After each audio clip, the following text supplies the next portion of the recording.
20% more efficiency and 20% renewables. Perhaps it will work, and the goal, to make the goal is one thing, but to make the instruments to reach its goal is another one. And we have now today the discussion in the European Union how we will tackle this goal. And you must know, and that would be then the first slide, or that the European Union in the Kyoto Protocol has said they want to reduce the CO2 emissions by 8% up to 2012. And here you see the progress in the EU 15 states. And if we look, for example, to Germany, they had said, okay, we want to reduce it by 21%. Today we are with 70%. We can reach it and we will reach it. If you look to, for example, to Spain, Spain was allowed to increase by 15%. They are now by 50%. They are allowed to increase by 15, and then they are now by 50%. And I can't imagine how Spain will reach this figure. And in Germany, less than 21 is a good figure. But if you look at the reality, about 15% of these emissions are made by the destroy of the industry in East Germany.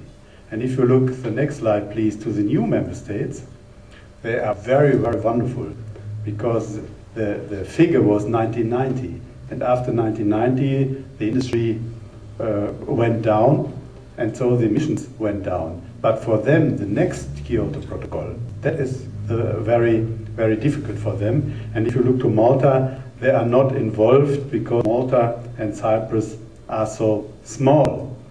But I think that is a mistake. Also, the small countries have to do their job to reduce the emissions and to fight against climate change. What about the current situation? The emissions of greenhouse gases from transport are rising in total and in percentage, and by an average of 2% between 1990 until 2005. And if you look at other sectors, for example industry or housing, with billions of euros and investments for it, we have been successful to have a reduction by 10%. But if you look at the transport sector in Europe, there is an increase by 30%. So the transport sector is nullifying all the efforts and successes we have reached with billions of euros in other sectors. And so it was a very, very big mistake in the first Kyoto Protocol to ignore transport. And so I say, without a change in transport and a radical change in transport, we won't fight against climate change. And if we are not successful in fighting against climate change, then perhaps Malta or different islands will disappear. Berlin will be perhaps a port city on the North Sea. On the East Sea, we don't know exactly. The Netherlands will disappear from the landscape. And therefore, it is we have to fight against climate change, and we have to change our mobility. The current situation is that 1/5 of the global population is spending 4/5 of the worldwide produced energy. And this situation can only be stabilized when the developing countries remain developing countries.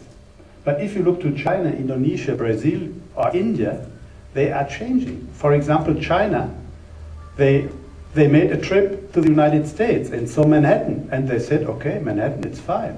We will do it 20 times bigger, and we call it Shanghai City. And they made an evolution in 10, 15 years, where we in the western part of the world have a time for 100 or 150 years. And if they go as fast as they do, then of course the peak of oil, we have a peak of oil, but the oil will be minimized. And we have now the situation that China needs more food in a year than the United States. China needs more steel than the United States, and China needs more energy than the United States. Not per capita, but per country. And if I would have told you 20 years ago those figures, you would think the man is crazy. But that is reality. And therefore, if there is a developing in those countries, then the resources, we had a different share of the resources all over the world, because our standard is not a model for the world.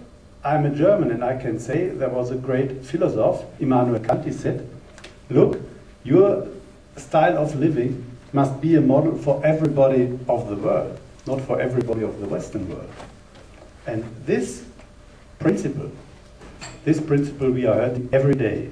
And therefore we have to change our way of living.